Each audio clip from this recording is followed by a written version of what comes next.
Assalamualaikum warahmatullahi wabarakatuh. Perkenalkan, nama saya Siti Marlia dari kelas 12 OTKP 2. Di sini saya akan remedial bahasa Indonesia tentang cerita sejarah. Pengertian teks cerita sejarah adalah teks yang di dalamnya menjelaskan atau menceritakan tentang fakta atau kejadian masa lalu yang terjadi asal muasal sesuatu yang memiliki nilai sejarah. Cerita sejarah dapat dikategorikan sebagai teks naratif jika disajikan dengan latar sejarah dan menggunakan urutan peristiwa dalam kurung alur cerita. Selanjutnya, ciri-ciri teks cerita sejarah. Teks cerita sejarah memiliki 3 bagian, yaitu 1. Cerita disajikan secara kronologis atau berurutan. 2. Bersifat kata-kata. 3. Menggunakan konjungsi temporal, kata sambung waktu. Selanjutnya, fungsi teks cerita sejarah. 1. Catatan yang mendokumentasikan peristiwa-peristiwa penting yang terjadi di masa lalu sehingga dapat diinginkan dan dipelajari oleh generasi berikutnya.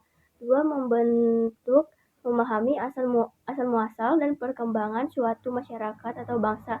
3. Memberikan informasi tentang tokoh-tokoh, peristiwa, dan latar belakang sejarah yang relevan. 4. Membangkitkan rasa cinta tanah air dan kebangsaan terhadap warisan budaya dan sejarah suatu bangsa. 5. Sebagai pembelajaran dari keberhasilan maupun kegagalan dan masa lalu. 6. Bahan referensi atau sumber bagi peneliti dalam mengkaji lebih lanjut peristiwa sejarah, kebudayaan, dan perkembangan masyarakat. Selanjutnya yaitu jenis-jenis teks cerita sejarah. Jenis-jenis teks cerita sejarah terbagi menjadi 2 bagian, yaitu 1. Teks cerita sejarah fiksi. Teks sejarah fiksi adalah jenis yang mengangkat peristiwa masa lalu namun disajikan dengan gaya yang lebih memikat pembaca. 2. Teks cerita sejarah non-fiksi. Teks sejarah non-fiksi adalah jenis yang menceritakan peristiwa berdasarkan fakta yang akurat. Selanjutnya, struktur teks cerita sejarah. 1. Orientasi. Bagian ini berisi pengenalan atau pembukaan dari teks cerita sejarah. Biasanya pada struktur ini menggunakan jenis kalimat deskripsi.